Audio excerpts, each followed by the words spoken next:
नमस्कार, मैं हूं सोनिया और आप देख रहे हैं कार्यक्रम आध्यात्मिक ज्ञान चर्चा। तो आइए शुरुआत करते हैं कार्यक्रम की और जानते हैं विचार जगत गुरु तत्वदर्शी संत रामपाल जी महाराज बनाम परम पूज्य संत महामंडलेश्वर स्वामी ज्ञानानंद जी के विचार।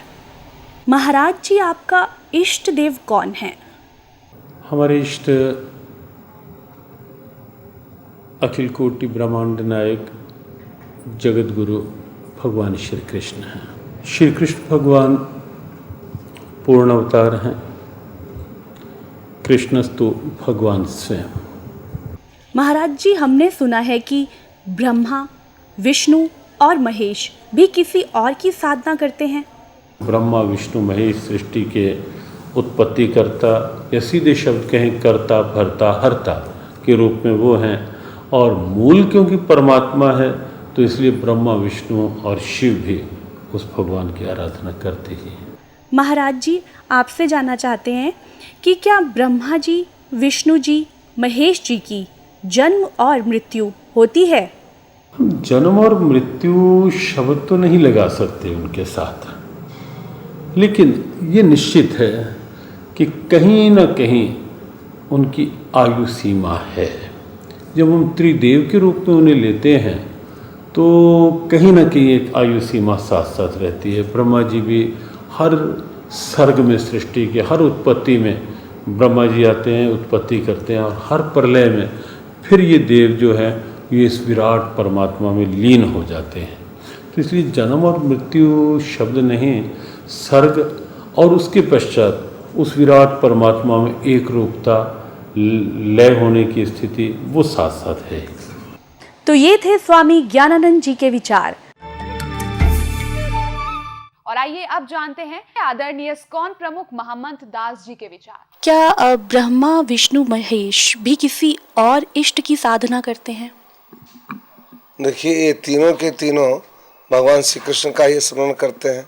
प्रभु जी, यहाँ मैं जानना चाहूंगी कि ब्रह्मा, विष्णु, महेश की भी मृत्यु होती है? वो एक विशिष्ट मूर्ति है। ब्रह्मा, विष्णु और जो शंकर हैं, ब्रह्मा की तो मृत्यु होती है, उनका भी जीवन काल है। तो कहने का तात्पर्य ये है कि भगवान चाहे ब्रह्मा हो, विष्णु हो, महेश हो, इनकी भी मृत्यु संभव है? नहीं, विष्णु की मृत्यु नहीं होती है और शंकर भी अमर है। ब्रह्मा, इन तीनों गुणों में जो ब्रह्मा का रिप्रेजेंटेशन है, शास्त्रों के आधार पर यह निश्चित किया गया है कि उनका समय निश्चित है। प्रभु जी, आपसे जानना चाहेंगे कि गीता जी के 18वें अध्याय के 62वें श्लोक में गीता बोलने वाला भगवान अर्जुन को पूर्ण मोक्ष प्राप्ति के लिए अपने से किस अन्य भगवान की शरण में जाने को कह रहा है? वह परमेश्वर कौन है? कृष्ण के अतिरिक्त कोई भगवान ही नहीं है। वो कह रहे हैं कि हृदय देशे अर्जुन तिष्ठति, ओ ईश्वर, ओ परमेश्वर, ओ श्री कृष्ण, ओ मैं तुम्हारे हृदय में विराजमान हूँ। कहाँ भटकता है, कहाँ देखेगा? कृष्ण के अतिरिक्त कोई भगवान ही नहीं है। ये थे आदरणीय इस्कॉन प्रमुख महंत दास जी के विचार। और आइए अब जानते हैं जगत गुरु तत्वदर्शी संत रामपाल जी महाराज के विचार।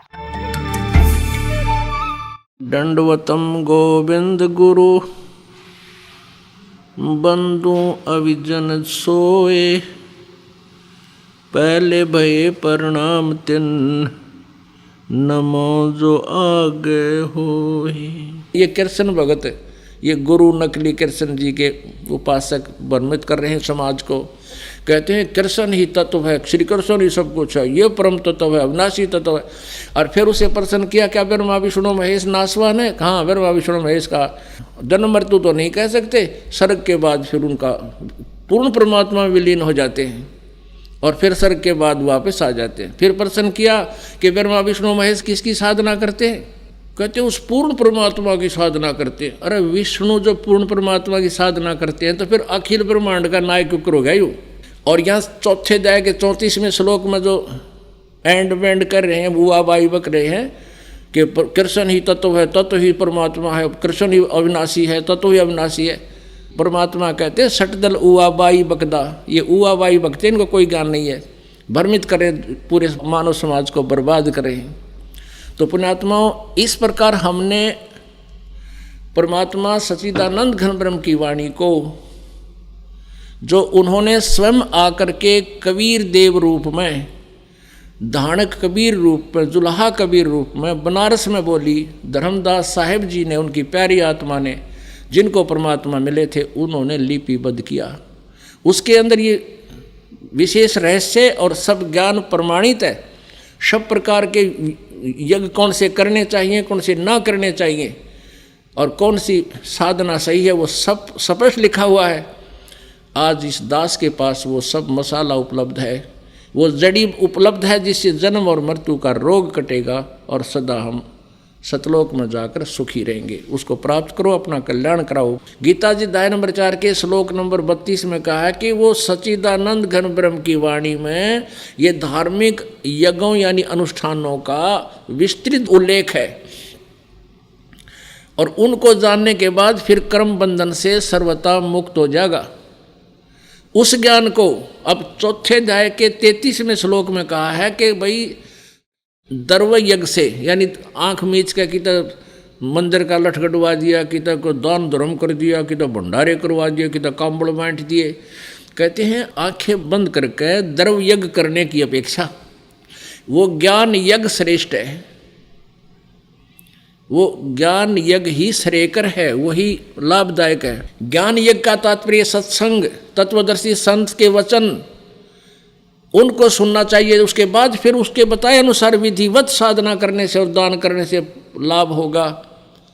वैसे मनमाना आचरण करने से कोई लाभ नहीं होगा।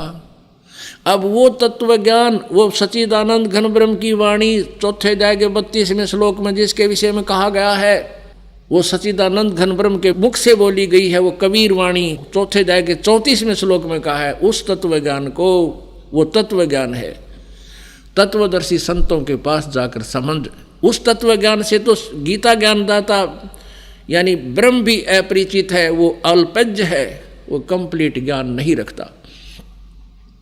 नहीं तो 4 बात और लिख दो, जब 18 अध्याय बोले ये भी कह दो ये बात है, उसमें ये ज्ञान है, ऐसा है नहीं, उसको पता नहीं।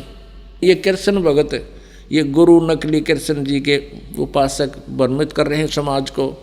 कहते हैं कृष्ण ही तत्व है, तत्व ही भगवान है, भगवान ही सब कुछ है, श्री कृष्ण ही सब कुछ है, ये परम तत्व है, अविनाशी तत्व है। गीता ज्ञानदाता ने गीता जी अध्याय नंबर 4 के श्लोक नंबर 25 से लेकर 31 तक बताया है कि कोई देवताओं की पूजा करता है, और कोई यज्ञ करता है, कोई स्वाध्याय ही करता है, कोई तीक्ष्ण अहिंसावादी व्रत करता है, जैसे मुंह पर पट्टी बांध ली, नंगे पांव घूमते हैं।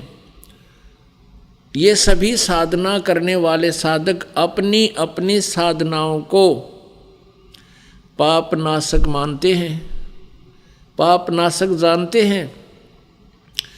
यदि उनको ये पता लग जाए ये पाप नाशक नहीं है, ये मोक्षदायक नहीं है, तुरंत त्याग देंगे। लेकिन जो साधना कर रहा है उसको अच्छी मानकर, श्रेष्ठ मानकर ही कर रहा है।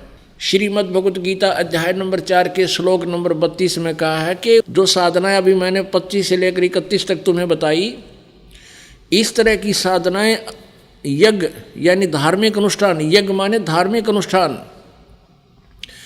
ब्रह्मणे मुखे सच्चिदानंद घन ब्रह्म की वाणी में, यानी कबीर वाणी में, सच्चिदानंद घन ब्रह्म की वाणी में, परमेश्वर की वाणी में, तत्व ज्ञान में विस्तार से कहे गए हैं।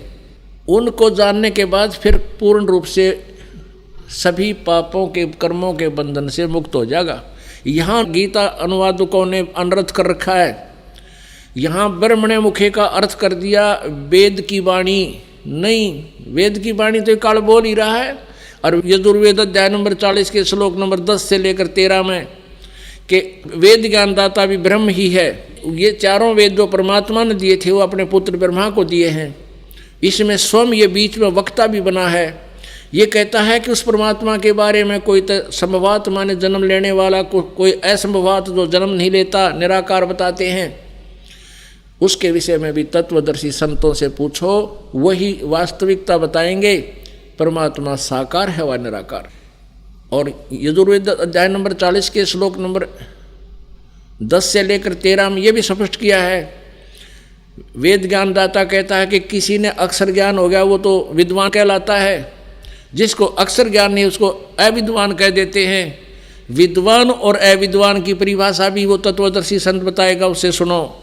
पुण्यात्माओं, परमात्मा पूर्ण ब्रह्म कबीर देव जी स्वयं परमेश्वर थे। वो संस्कृत भाषा से जानबूझकर अपरिचित सिद्ध किया करते थे, ना वो तो सब भाषाओं को जानते हैं। इसलिए उन्होंने ये राज रखा था कि कहीं आने वाले समय में जो अब परमात्मा ने ये खोलना था भेद, ये अज्ञानी ये टांग ना अड़ा दें कि कबीर जी भी शिक्षित थे, इन्होंने वेदों को गीता को पढ़ लिया होगा, नहीं। तो कहने का भाव ये है कि ये कबीर परमेश्वर 600 वर्ष पहले यही ज्ञान दिया करते थे, उन्हीं का दिया हुआ ज्ञान दास आज आपके समक्ष कर रहा है। तो ये ज्ञानी कहा करते थे वो तो अविद्वान है, उसको संस्कृत भाषा नहीं आती, और सारे समाज ने मान लिया था कि कबीर अविद्वान है। वेद कह रहे हैं ये परिभाषा विद्वान और अविद्वान की नहीं होती। एक अक्षर ज्ञान को सीख ले, जैसे किसी ना संस्कृत भाषा आती है वो इंग्लिश में अविद्वान है, वो पंजाबी में अविद्वान है। एक संस्कृत भाषा के जान लेने से विद्वान और अविद्वान नहीं होता। विद्वान वो होता है जो परमात्मा के तत्व ज्ञान से परिचित है, और वो परमेश्वर कबीर जी थे वो विद्वान। तो कहने का भाव ये है कि वेद भी ऑप्शन छोड़ दिया वेदों ने भी कि उस तत्व ज्ञान को तो कोई तत्वदर्शी संत बताएगा। अगर यहाँ कोई कहे, गीता जी अध्याय नंबर 4 के श्लोक नंबर 32 में इन्होंने ब्रह्मणे मुखे का अर्थ वेद की वाणी लिख दिया, पर प्रथम तो ब्रह्म माने वेद नहीं होता। इन्होंने तत्व ज्ञान से अपरिचित होकर के ऐसे अनर्थ किए हैं। ब्रह्म तो समझो परमात्मा है, वेद उसका विधान है। राजा का अर्थ विधान संविधान नहीं किया जा सकता। अगर कोई करता है तो वो उस उल्लेख से परिचित नहीं, उसमें लेखक बताना क्या चाहता है। तो गीता जी अध्याय नंबर 4 के श्लोक नंबर 32 में ब्रह्मणे मुखे का अर्थ इन्होंने अनर्थ कर दिया, वेद की वाणी लिख दिया। यहाँ लिखना था सच्चिदानंद घन ब्रह्म की वाणी, जबकि 17वें अध्याय के 23वें श्लोक में यही ब्रह्मणे शब्द है। ओम तत्सत इति निर्देश है ब्रह्मणे त्रिविध समर्थ है, उसमें ब्रह्मणे का अर्थ वहाँ ठीक किया इन्होंने, सच्चिदानंद घन ब्रह्म के पाने का, सच्चिदानंद घन ब्रह्म का ओम तत्सत, ये 3 मंत्र के जाप का निर्देश है। या त्रिविध समर्थ, ये 3 प्रकार से इसका सेवन होता है। अब यहाँ ओम तो ब्रह्म का, और तत् ये अक्षर ब्रह्म का, और सत ये परम अक्षर ब्रह्म का। यानी ये तत् और सत ये दोनों सांकेतिक शब्द हैं, ये दास बताओगा। और किसी के पास इस पृथ्वी पर इस 21 ब्रह्मांड में ये ओम तत्सत का वास्तविक ज्ञान नहीं है। ओम तो सीधा ब्रह्म का, तत् ये पर ब्रह्म का, इसको अक्षर पुरुष भी कहते हैं। गीता जी अध्याय नंबर 15 के श्लोक नंबर 16 में क्षर पुरुष और अक्षर पुरुष ये 2 भगवान बताए हैं। और 17वें में कहा कि इन दोनों से अन्य कोई श्रेष्ठ परमात्मा है, वही वास्तव में अविनाशी है, वही पूर्ण परमात्मा है, वो सबका धारण पोषण वही करता है, सबका मालिक, कुल का वो मूल रूप परमात्मा वही है, वो परम अक्षर ब्रह्म है। तो ये ओम तो इस सरपुरुष का यानी ब्रह्म का जाप है, काल का, जो ये स्वयं भी स्वीकार कर रहा है गीता जी अध्याय नंबर 8 के श्लोक नंबर 13 में। और तत् और सत, तत् ये परब्रह्म का है, ये गुप्त है, ये दास बताएगा, और सत ये भी गुप्त है, ये परम अक्षर ब्रह्म का मंत्र है। इन तीनों को मिलकर इनकी 3 प्रकार से विधि है सिमरण करने की, और इसका जाप करने से वो पूर्ण मोक्ष प्राप्त होता है, जहाँ जाने के बाद फिर कभी जन्म मृत्यु नहीं होती, वो शाश्वत स्थान प्राप्त होता है। तो उसके लिए ऑप्शन छोड़ दिया कि वो तत्वदर्शी संत बताएंगे। महाराज जी, आपसे यहाँ ये भी जानना चाहेंगे कि गीता जी के अध्याय 4 के श्लोक नंबर 34 में तत्वदर्शी संत से तत्व ज्ञान समझने के लिए कहा है, वह तत्वदर्शी संत कौन है तथा उसकी पहचान क्या है? ये बड़ा गहरा और कुछ जटिल सा प्रश्न है। श्लोक बहुत महत्वपूर्ण है और भगवान श्री कृष्ण की बड़ी सीधी प्रेरणा है इसी श्लोक में। तद्विद्धि प्रणिपातेन परिप्रश्नेन सेव्यः उपदेक्ष्यन्ति ते ज्ञानम ज्ञानिनः तत्वदर्शिनः।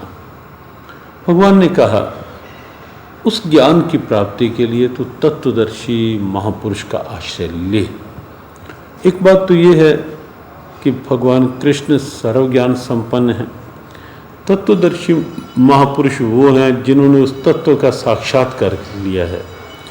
तत्व स्वयं परमात्मा है, स्वयं परमात्मा श्री कृष्ण हैं। श्री कृष्ण ये वाणी बोल रहे हैं लेकिन फिर भी एक परंपरा का निर्वाह कर रहे हैं कि महापुरुषों के द्वारा ये ज्ञान मिलेगा, गुरु परंपरा से ज्ञान मिलेगा। तो जो तत्वदर्शी की बात है वो बात है कि जो परमात्म तत्व सबके भीतर है, जो चेतन तत्व सबके भीतर है, जिसने उस तत्व से एक रूपता कर ली है, जो केवल जड़ता में नहीं जी रहा, चेतना में जी रहा है, जो केवल बाहर के आकर्षणों में नहीं जी रहा, अंदर उस ईश्वरीय भाव की प्रियता में जी रहा है, वही तत्वदर्शी है। जहाँ तक पहचान की बात है, पहचान तो जब हम किसी ऐसे महापुरुष की सन्निधि में होंगे तो स्वतः यदि हमारे मन की जिज्ञासा है तो उस महापुरुष का भाव हमें ईश्वरीय भाव की ओर प्रेरित करता हुआ दिखेगा। उस महापुरुष की सन्निधि से हमारे भीतर की बुराइयों का दमन होता दिखेगा, भीतर की अच्छाइयाँ प्रकट होती दिखेंगी और हमें भी लगेगा कि इस महापुरुष की स्थिति, आनंद, सहजता हमें भी उस दिव्यता की ओर, उस तत्व की ओर आकर्षित करती हुई दिखेगी। पहचान तो सन्निधि से स्वतः होने लगती है। बाह्य रूप में हम कहें तो बाह्य रूप में लक्षण, बाह्य वेशभूषा पहचान नहीं है, बाहर का कोई लक्षण पहचान नहीं है। पहचान तो अंदर की अवस्था ही है, जो गीता ने स्थित प्रज्ञा के रूप में कही कि संसार में रह रहा है लेकिन संसार की चाह नहीं है, संसार में रह रहा है लेकिन अनुकूल प्रतिकूल परिस्थितियों में अपने आप को सम रखे हुए है, जो मिल गया जैसा है उसमें संतुष्ट है, प्रसन्न है। ऐसे ढेरों लक्षण गीता ने बताए। तो ये थे स्वामी ज्ञानानंद जी के विचार। और आइए अब जानते हैं जगत गुरु तत्वदर्शी संत रामपाल जी महाराज के विचार। गीता जी अध्याय नंबर 8 के श्लोक नंबर 13 में गीता ज्ञानदाता श्री कृष्ण में प्रवेश करके ये ब्रह्म बोल रहा है, काल बोल रहा है। ये कहता है कि ओम इति एकाक्षरम ब्रह्म व्यवहारन माम अनुसमरण ये प्रियाति तजंदेहम स याति परमाम गतिम। मुझ ब्रह्म का एक अक्षर ओम है, यही मेरा मंत्र है। उच्चारण करके सिमरण करता हुआ ये प्रियाति तजंदेहम, जो शरीर छोड़कर जाता है, स याति परमाम गतिम, यानी वह ओम से मिलने वाले उस गति को प्राप्त होगा जो ओम के जाप से जो परम गति होती है, यानी ब्रह्मलोक प्राप्ति होती है, उसको प्राप्त होगा। और गीता जी अध्याय नंबर 8 के श्लोक नंबर 16 में स्पष्ट किया है कि ब्रह्मलोक पर्यंत भी ये सभी प्राणी पुनरावर्ती में हैं। वहाँ गए प्राणी भी जन्म मृत्यु में आते हैं, पुनः अक्षीण होते ही फिर पृथ्वी लोक पर आते हैं। तो ये भी मोक्ष नहीं हुआ, परम कल्याण नहीं हुआ। गीता ज्ञानदाता ब्रह्म स्वयं कह रहा है चौथे अध्याय के 5वें और 9वें श्लोक में, दूसरे अध्याय के 12 श्लोक में गीता जी में कि अर्जुन तेरे और मेरे बहुत जन्म हो चुके, तू नहीं जानता मैं जानता हूँ। मेरे जन्म और कर्म अलौकिक हैं। इसलिए कहा कि अर्जुन 18वें अध्याय के 62वें श्लोक में तू सर्व भाव से उस परमेश्वर की शरण में जा जिसकी कृपा से तू परम शांति और सनातन परम धाम को प्राप्त होगा। उस परमात्मा के बारे में, तत्ब्रह्म के बारे में बहुत जगह प्रमाण दिए हैं। दूसरे अध्याय के 17वें श्लोक में गीता जी में कहा कि अविनाशी तो उसको जान जिसको मारने में कोई समर्थ नहीं है। और दूसरे अध्याय के 12वें श्लोक में स्वयं अपने आप को नाशवान बता रहे हैं। तो कोई और प्रभु है जो ब्रह्म बता रहा है कि उसकी पूजा करनी चाहिए, और उसका मंत्र जो है वो तत्वदर्शी संत बताएगा। चौथे अध्याय के 34वें श्लोक में कहा है कि मैं नहीं जानता। उस तत्वदर्शी संत की खोज कर, जो चौथे अध्याय के 32वें श्लोक में जिस सच्चिदानंद घन ब्रह्म की वाणी में विस्तार से कहे गई धार्मिक यज्ञ हैं, अनुष्ठान हैं, क्रियाएं हैं की जानकारी है, वो तत्व ज्ञान है। उसको किसी तत्वदर्शी संत के पास जाकर समझ, उनको दंडवत प्रणाम करने से, कपड़ छोड़कर प्रसन्न करने से वो तत्वदर्शी संत तुझे परमात्मा की जानकारी देंगे। फिर उस तत्वदर्शी संत की पहचान बताई है 15वें अध्याय के प्रथम मंत्र में कि उल्टे लटके हुए संसार रूपी इस वृक्ष के उल्टा लटका हुआ संसार रूपी वृक्ष है, ऊपर को जड़ है और नीचे को तीनों गुण रूपी शाखा है। गीता ज्ञानदाता ने केवल इतना बताया है और साथ में ये कहा कि इसके सभी पार्ट को, सभी विभागों को, तना कौन है, जड़ कौन है, डार कौन है, शाखा कौन है, पत्ते क्या हैं, जो इन सभी को बता देगा स वेदवित, वो तत्वदर्शी संत है। परमेश्वर कबीर देव जी स्वयं आते हैं और ये तत्व ज्ञान स्वयं ही अपना बताते हैं, अपनी महिमा आप ही सुनाते हैं, अपने द्वारा रची हुई सृष्टि को स्वयं ही बताते हैं। क्या बताते हैं? अक्षर पुरुष एक पेड़ है, निरंजन वा की डार और तीनों देवा शाखा है, ये पात रूप संसार। अब थोड़ा सा ये सृष्टि रूपी आपको दिखाते हैं संसार। देखिएगा, परमेश्वर ने गीता जी अध्याय नंबर 15 के श्लोक नंबर 1 में कहा है, ऊर्ध्व मूलम अधः शाखम, ऊर्ध्व मूलम अधः शाखम अश्वत्थम प्राहु अव्यम। ये देखिएगा, ये श्रीमद् भगवत गीता जय दयाल गोविंद का इसके अनुवादक है। अथ पंथ 10वां अध्याय, ये 15वां अध्याय, प्रथम श्लोक। ऊर्ध्व मूलम अधः शाखम अश्वत्थम प्राहु अव्यम छंदासी यस्य पर्णानि ये तम वेद स वेदवित। अनुवाद करता कर रहा है, आदि पुरुष परमेश्वर मूल वाले, यानी आदि पुरुष परमेश्वर तो इसकी जड़ समझो भगवान के पूर्ण पेड़ की, संसार रूपी वृक्ष की, और अधः शाखम ब्रह्मा रूप मुख्य शाखा वाले। ये गलत अनुवाद किया है, अधः माने नीचे होता। देखिएगा, ये इन्हीं के द्वारा दूसरे श्लोक में 15वें अध्याय के में 2 बार अधः शब्द है, इसका यहाँ अनुवाद किया है। अधः माने नीचे, अधः माने नीचे, ये बिल्कुल सही कहा किया। और यहाँ ये विचलित हो गए, ब्रह्माना गढ़ाएँ रखे हैं, इसने प्रजापति माना है। अब क्या है? ऊर्ध्व मूलम, ऊपर को तो जड़ वाला, नीचे को शाखा वाला, अधः शाखम, नीचे को शाखा वाला, और संसार रूपी पीपल के वृक्ष को अविनाशी कहते हैं, वेद जिसके पत्ते कहे गए। ये छंदासी, ये छंदासी का अर्थ वेद कर दिया ना। छंद माने विभाग, टुकड़े। उस संसार रूप वृक्ष को जो पुरुष, जो संत मूल सहित तत्व से जानता है, स वेदवित, वह वेद के तात्पर्य को जानने वाला, अर्थात वो तत्वदर्शी संत है। अब देखियो, भगवान आए थे तत्वदर्शी संत बन के। पुण्यात्माओं, गीता जी अध्याय नंबर 15 के श्लोक नंबर 1 में स्पष्ट कर दिया कि ऊर्ध्व मूलम अधः शाखम प्राहु अश्वत्थम अव्यम और छंदासी यस्य पर्णानि ये तम वेद स वेदवित। अब क्या बताया है कि उस संसार रूपी वृक्ष के ऊपर न तो जड़ तो मूल मालिक है, कुल परमात्मा समझो, जिससे सारे ब्रह्मांडों को आहार मिलता है, वो सबका धारण पोषण करता है, वो परमात्मा तो समझो संसार रूपी वृक्ष की जड़ है। और नीचे को तीनों गुण, रजगुण ब्रह्मा, सतगुण विष्णु, तमगुण शिव जी रूपी शाखाएं हैं।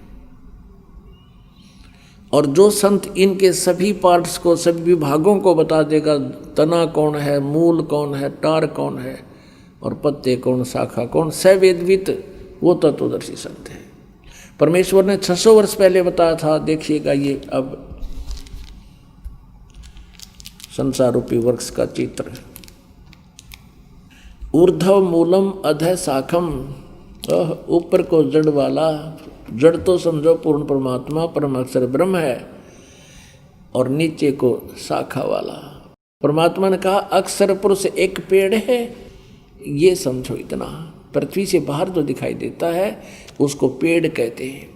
ये अक्षर पुरुष तना है, ये तो अक्षर पुरुष है। जैसे गीता जी अध्याय नंबर 15 के श्लोक नंबर 16 और 17 में 3 पुरुष बताए हैं, एक अक्षर पुरुष, एक ये सर पुरुष यानी ज्योति निरंजन डार, और एक परम अक्षर ब्रह्म है, उत्तम पुरुषत्व अन्य, ये जड़ है, ये परम अक्षर ब्रह्म है, ये मूल मालिक है, पूर्ण परमात्मा, आदि पुरुष परमेश्वर। तो इस संसार रूपी वृक्ष की जड़ समझो।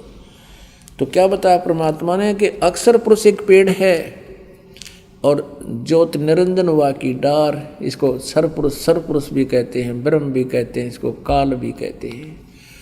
इसको डार समझो, सरपुरुष सरब्रह्म अर्थात सरपुरुष, इसको काल ब्रह्म भी कहते हैं, इसको सरपुरुष भी कहते हैं। ये अक्षर पुरुष कहलाता है। और तीनों देवा शाखा है, वाई पात रूप संसार। परमेश्वर ने 15वें अध्याय को गीता जी को इस एक ही अपनी अमृतवाणी के एक ही लोकोक्ति में, एक ही दोहे में स्पष्ट कर दिया है। कबीर अक्षर पुरुष एक पेड़ है, निरंजन वा की डारे, तीनों देवा शाखा है, पाते रूप संसार। अब ये इतना बताया कि अक्षर पुरुष एक पेड़ है, निरंजन ये काल समझो, ये एक इसकी एक डार है, और इसके 3 पुत्र, ये 3 शाखाएं हैं, रजगुण ब्रह्मा, सतगुण विष्णु, तमगुण शिव जी, और आप जी यहाँ पर हैं, हम यहाँ पर हैं आगे। अब ध्यान करना, हम यहाँ पर हैं आगे। अपने आत्माओं, श्रीमद् भगवद गीता अध्याय नंबर 15 में ये स्पष्ट कर दिया कि ऊपर को जड़ वाला, नीचे को तीनों गुण रूपी शाखा वाला, ये उल्टा लटका हुआ एक संसार रूपी वृक्ष है। जड़ तो समझो परम अक्षर ब्रह्म है, ये पूर्ण परमात्मा है, और नीचे की तीनों गुण रूपी शाखा बता दी काल ने, और कुछ नहीं बताया। ऊपर न जड़ है ऊर्ध्वमूलम, और नीचे को तीनों गुण रूपी शाखा है। ये देखिएगा, यही श्रीमद् भगवत गीता, फिर देखिएगा। ये आप पढ़ रहे हैं, अभी आपने 15वें अध्याय का प्रथम मंत्र पढ़ लिया। जो संत इस संसार रूपी वृक्ष को मूल सहित जड़ते लेकर पत्याति सही बता देगा, स वेदवित, वह वेद के तात्पर्य को जानने वाला। आगे देखना 2 में क्या कहा है कि उस संसार वृक्ष की तीनों गुण रूप, जल से बड़ी हुई नहीं, तीनों गुण रूप विषय परवाला, ये भी देख लियो साथ में, विषय परवाला शाखा, ये विषय विकारों वाली तीनों गुण रूपी शाखाएं हैं। इसका सीधा अर्थ बनता है, न तो और कुछ लिख रखा है। वो नीचे और ऊपर फैली हुई है मनुष्य लोक में, कर्मों के बंधन में कर्मानुसार बांधने वाली, जैसा जिसका कर्म है उस तरह रोके रखने वाली की भी ये मुख्य कारण है। मूलानी, ये तीनों गुण, रजगुण ब्रह्मा, सतगुण विष्णु और तमगुण शिव जी, ये जीवों को कर्मानुसार यहाँ बांधे रखती हैं, यहाँ फंसाए रखते हैं। ऊपर और नीचे व्यापत हो रही हैं तीनों, यानी ब्रह्मा विष्णु महेश जी की जो स्थिति है, इनका जो प्रभुता है इस पृथ्वी लोक पर, नीचे पाताल लोक पर और ऊपर स्वर्ग लोक पर, इनमें एक एक विभाग के मंत्री हैं। ये रजगुण विभाग के ब्रह्मा जी, सतगुण विभाग के विष्णु जी, तमगुण विभाग के शिव जी। अब हमने ये देखना है कि रजगुण ब्रह्मा है, सतगुण विष्णु, तमगुण शिव जी, तब हम इस पवित्र सदग्रंथ गीता जी को समझ पाएंगे। इसके लिए हम अब सहयोग लेंगे पवित्र श्रीमद् देवी भागवत दुर्गा पुराण का, संस्कृत सहित, ये हिंदी टीका सहित। ये कहाँ से छपी है?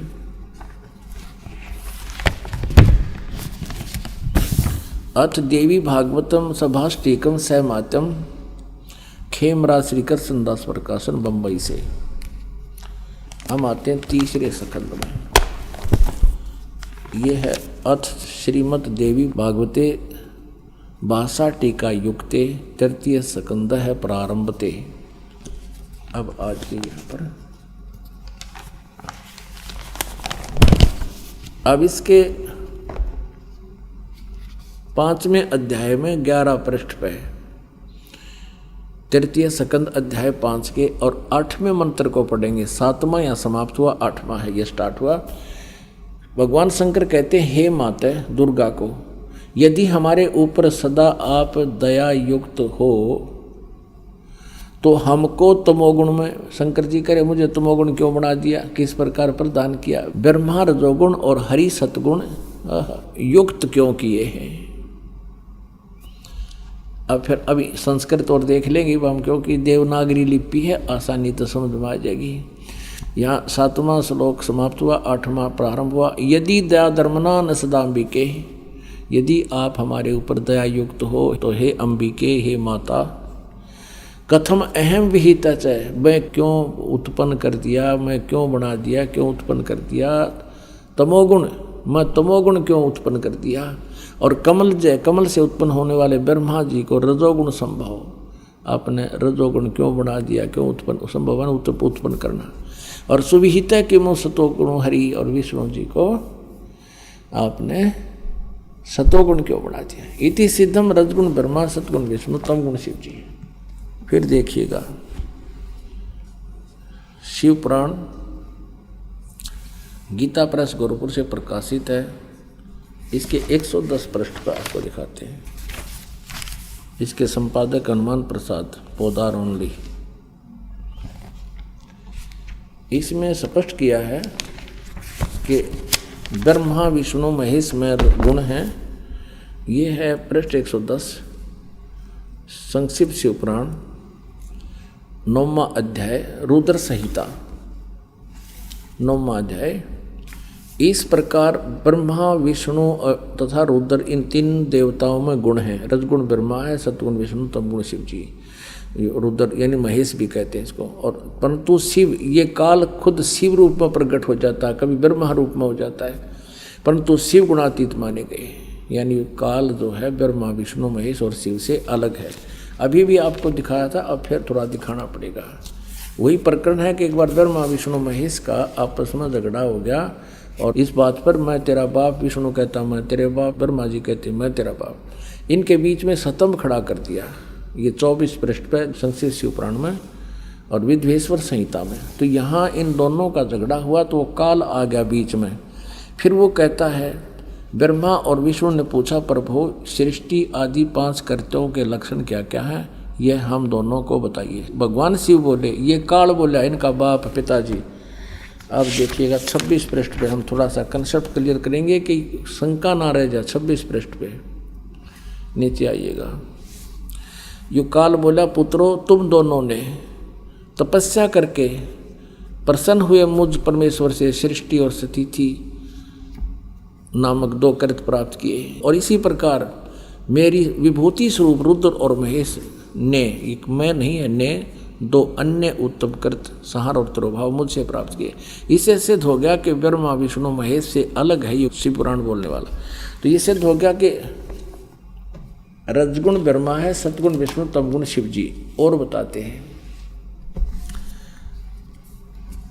क्योंकि जब तक हम एक कंसेप्ट को क्लियर करके आगे नहीं चलेंगे तो आपका सत्संग सुनना या सुनना बराबर रहेगा। और एक बार इसको ढंग से सुन लोगे फिर सदा का सुख हो जाएगा। अब देखिए एक और बताते हैं देवी भागवत में, फिर 123 पृष्ठ पे। ये गीता प्रेस ग्रुप से प्रकाशित है और इसके अनुवादक कौन हैं? हनुमान प्रसाद पोदार चिमनलाल गोस्वामी। ये गीता प्रेस गोरखपुर से प्रकाशित है।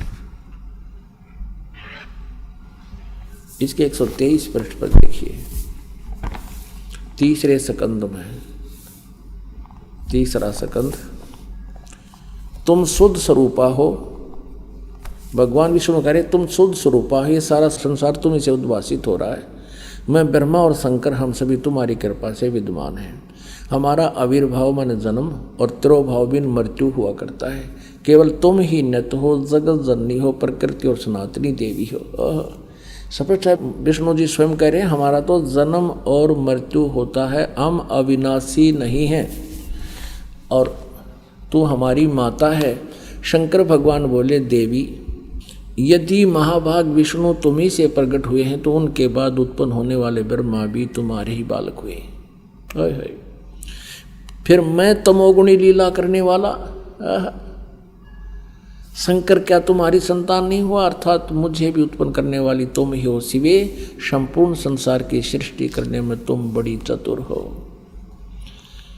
इस संसार की सृष्टि स्थिति और संहार में तुम्हारे गुण सदा समर्थ हैं। उन्हीं तीनों गुणों से उत्पन्न रजगुण ब्रह्मा, सतगुण विष्णु, तमगुण शंकर नियमानुसार कार्य में तत्पर रहते हैं। इन तीनों गुणों से उत्पन्न अपनात्माओं, इस पवित्र पुराण के इन चंद पंक्तियों ने, इस पवित्र देवी पुराण की चंद पंक्तियों ने ये 4 कंसेप्ट क्लियर कर दिए। एक तो ब्रह्मा विष्णु महेश नासवान हैं, ये अजर व अमर नहीं है। दूसरा ये कर दिया कि दुर्गा इनकी माता है। तीसरा ये कर दिया कि ये रजगुण ब्रह्मा, सतगुण विष्णु, तमगुण शिव जी। और चौथा ये कर दिया कि केवल जैसा जिसका कर्म है उतना ही दे सकते, ये कोई परिवर्तन नहीं कर सकते। अब हमने इसको समझने के लिए गीता जी को सबसे पहले ये कंसेप्ट क्लियर होना चाहिए कि रजगुण ब्रह्मा है, सतगुण विष्णु, तमगुण शिव जी। तब ये, क्योंकि गीता जी चारों वेदों के संक्षिप्त वर्णन है इसमें और कोड वर्डों में है। इसको तत्वदर्शी संत बताओगा, ये गीता ज्ञानदाता स्वयं कह चुका है।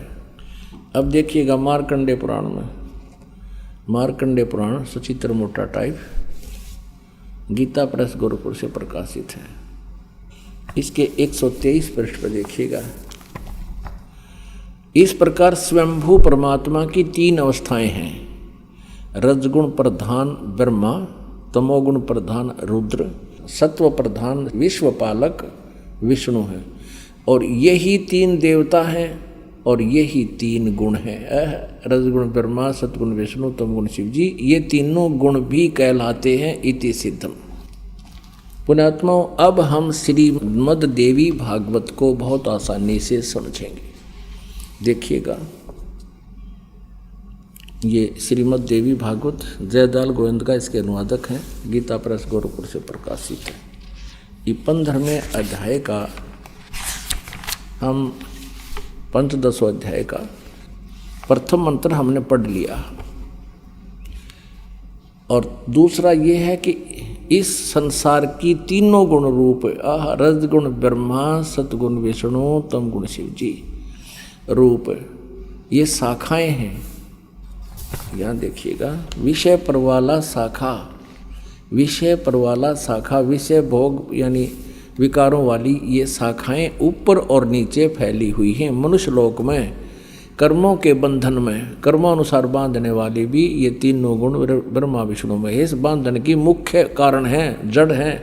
जो कारण बीमारी की जड़ ये हैं और नीचे और ऊपर फैली हुई है। सभी लोकों में नहीं, केवल 3 लोकों में, ऊपर और नीचे। तीसरे में कहा है, इस संसार वृक्ष का स्वरूप जैसा कहा है वैसा यहाँ विचार काल में नहीं पाया जाता। विचार काल माने गीता ज्ञानदाता कहता है इस संसार रूपी वृक्ष के बारे में मुझे जो जानकारी है वह पूर्ण नहीं है। तेरे मेरे इस विचार काल में गीता जी के डिस्कशन में मैं कंप्लीट नहीं बता पा रहा। इस संसार रूपी वृक्ष का स्वरूप अर्थात ब्रह्मांड की सृष्टि रचना के बारे में जैसा कहा है वैसा यहाँ विचार काल में यानी गीता जी के ज्ञान में नहीं पाया जाता, क्योंकि न तो इसका आदि है, मुझे इसका आदि और अंत का पता नहीं है, और न इसकी अच्छी तरह प्रकाश स्थिति है, क्योंकि मैं नहीं जानता। इसलिए इस सुविरुद्ध मूलम अहमता ममता वासना नहीं, अति दृढ़ मूल वाले यानी अविनाशी परमात्मा रूपी तो जड़ हैं, वो तो अविनाशी है, कभी नाश में आता नहीं। वो दृढ़ मूल माने अविनाशी परमात्मा रूपी मूल वाले संसार रूपी पीपल के वृक्ष को दृढ़ेन माने दृढ़, असंग शस्त्रेन इन वैराग रूप शस्त्र द्वारा काट कर नहीं, तत्व ज्ञान रूपी शस्त्र द्वारा काट कर यानी तत्व ज्ञान से अच्छी तरह समझकर उसके पश्चात ये चौथा श्लोक में स्पष्ट कर दिया। उसके पश्चात उस परम पद रूप परमेश्वर को भली भांति खोजना चाहिए, जिसमें गए हुए पुरुष यानी साधक फिर लौटकर संसार में कभी नहीं आते, और जिस परमेश्वर से इस पुरातन संसार वृक्ष की प्रवृत्ति विस्तार को प्राप्त हुई है, जिसने सारे ब्रह्मांडों की रचना की है जिस भगवान ने, और उसी आदि पुरुष नारायण के मैं शरण हूँ, इस प्रकार दृढ़ निश्चय करके उसी परमेश्वर का मनन और निधि ध्यान करना चाहिए। यानी पद माने पूजा कर, गीता ज्ञानदाता कहता उसी की पूजा करनी चाहिए, जहाँ जाने के बाद फिर लौटकर संसार में कभी नहीं आते। पुण्यात्माओं, प्रसंग चला था कि सतयुग के ब्राह्मणों ने कह का भी नहीं बेरा, और ये कलयुग के बताए रखे हैं, आपने पढ़ लिया बार बार, कहता भी शोभा ना देता। और सतयुग के ब्राह्मणों की ये स्थिति है कि वो दुर्गा की पूजा करते थे, वेद के पूर्ण विद्वान माने जाते थे। ओए होए, दुर्गा कहती है नहीं, मेरी पूजा भी छोड़ दो, ब्रह्म की साधना करो, उसका ओम नाम है, ब्रह्मलोक में रहता है, वहाँ चले जाओगे। और ब्रह्म कहता है कि नहीं, मैं भी नासवान हूँ, मेरे भी जन्म मृत्यु होते हैं और तेरे भी जन्म मृत्यु होते हैं। 15वें अध्याय का 1 से लेकर 4 में स्पष्ट कर दिया कि तू तत्वदर्शी संत से ये ज्ञान प्राप्त करके और फिर उसके पश्चात परमेश्वर के उस परम पद की खोज करनी चाहिए, जहाँ जाने के बाद फिर कभी जन्म मृत्यु नहीं होती। अब देखो गीता जी अध्याय नंबर 4 का श्लोक नंबर 5 और 9 दिखाते हैं आपको। अध्याय नंबर 4 और ये श्लोक नंबर 5 यहाँ पर है। इसका अनुवाद यहाँ किया है इन्होंने। हे परंतम अर्जुन, मेरे और तेरे बहुत जन्म हो चुके हैं। हे परंतम अर्जुन, मेरे और तेरे बहुत से जन्म हो चुके हैं, उन सबको तू नहीं जानता, मैं जानता हूँ। अब 9 में, ये चौथे जाएगा 9वां। हे अर्जुन, मेरे जन्म और कर्म दिव्य अर्थात अलौकिक हैं। अध्याय नंबर 2 का श्रीमद् भगवद गीता और 12 श्लोक है। न तो ऐसा ही है कि मैं किसी काल में नहीं था, अथवा तू नहीं था, अथवा ये राजा लोग नहीं थे, और न ऐसा ही है कि इससे आगे हम सब नहीं रहेंगे। स्पष्ट हो गया। ये गीता ज्ञानदाता कहता है कि हम पहले भी थे, ना सोचा पहले ना थे, आगे ना होंगे, आगे भी होंगे, जन्म मृत्यु तुम्हारे होते रहेंगे। अब 17वें श्लोक में, दूसरे अध्याय का 17वां श्लोक देखिएगा। इसमें कहा कि नाश रहित तो उसको जान, जिससे ये संपूर्ण जगत दृश्य वर्ग व्याप्त है, इस अविनाशी का विनाश करने में कोई भी समर्थ नहीं है। और 18वें अध्याय के 62वें श्लोक में इसीलिए कहा कि अर्जुन तो सर्वभाव से उस परमेश्वर की शरण में जा। 18वां का है 62वें श्लोक में, हे अर्जुन, सब प्रकार से उस परमेश्वर की शरण में जा। सब प्रकार माने सबकी पूजाएं त्याग कर उसकी शरण में जा।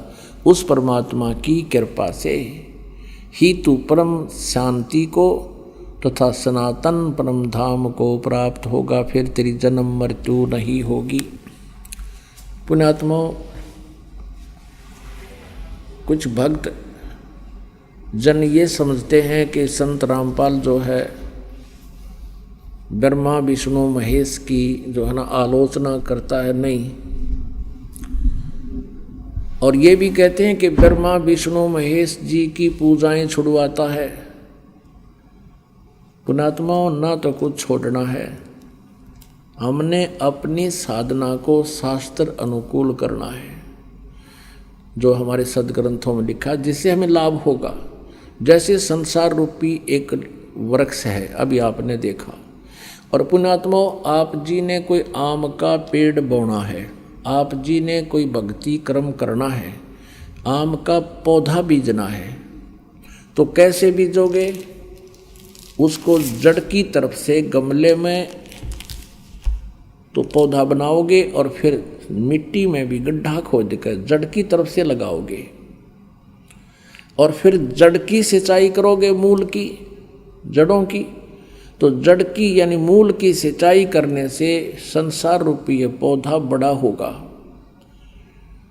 और फिर टहनियाँ के फल होंगे, लगेंगे। परमात्मा कहते हैं, अक्षर पुरुष एक पेड़ है, निरंजन वा की डार, और तीनों देवा शाखा हैं, ये पात रूप संसार। अब देखिएगा, सीधा बीजा हुआ लगाया हुआ भक्ति रूपी पौधा, ये है एक पौधे को बीजने का प्रॉपर वे, सुचारू विधि ये है। नीचे को जड़ है, जड़ को मिट्टी में या गमले में पौधा बनाया है, फिर इसको गड्ढा खोद कर मिट्टी में डाला जाए और फिर जड़ की पूजा करे, फिर इससे क्या होगा कि ये सब टहनियाँ बढ़ जाएंगी, ये देवता। आहा। और हम क्या कर रहे हैं, हम उल्टा कर रहे हैं। हमने ब्रह्मा विष्णु महेश यानी टहनियों की तब पूजा शुरू कर दी और जड़ की पूजा छोड़ दी। हमने साधना शास्त्र विरुद्ध शुरू कर रखी है। और परमात्मा यही कहा करते, ये दास भी यही कहता है, परमेश्वर कहा करते थे कि इसको ऐसे कर लो। एक कै साध्य सब सदे है, सब साध्य सब जावे। सब साधन थे सारा नष्ट हो गए थे, पौधा उगना ही नहीं, लगना ही नहीं। एक कै साध्य सब सदे, एक की साधना करने से सारा पौधा प्रफुल्लित हो जाएगा। और सब साध्य सब जावे, माली यानी समझदार व्यक्ति जो सही प्रोसीजर से परिचित है। माली सिंचे मूल को हो, वो फल फूल गोए। कितने सिंपल वे में बताया परमात्मा ने कि एक के साध्य सब सद है, यानी पूरा काम हो जाएगा एक मूल भगवान की पूजा करने से।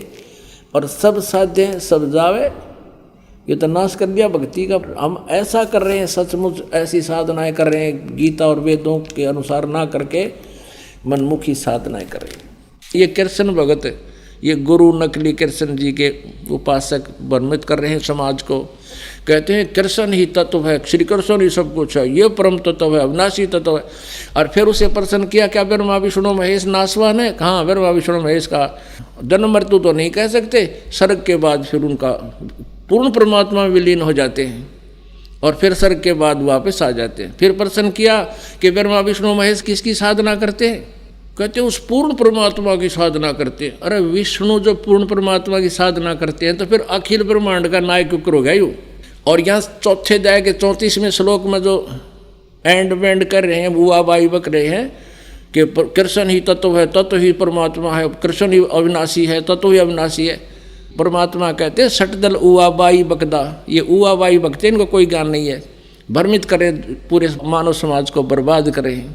निरंजन धन तेरा दरबार, निरंजन धन तेरा दरबार, जहाँ पर तनिक ना न्याय विचार। वैसा उड़ मुल मुल खासा, गल मोतियों के आर। वैसा उड़ मुल मुल खासा, गल मोतियों के आर। पतिव्रता को मिले न खादी, ये सूखा नरस आहार। निरंजन धन तेरा दरबार, निरंजन धन तेरा दरबार, जहाँ पर तनिक ना न्याय विचार। पाखंडी की पूजा जग में, संत को कहें लबाड़। पाखंडी की पूजा जग में, संत को कहें लबाड़।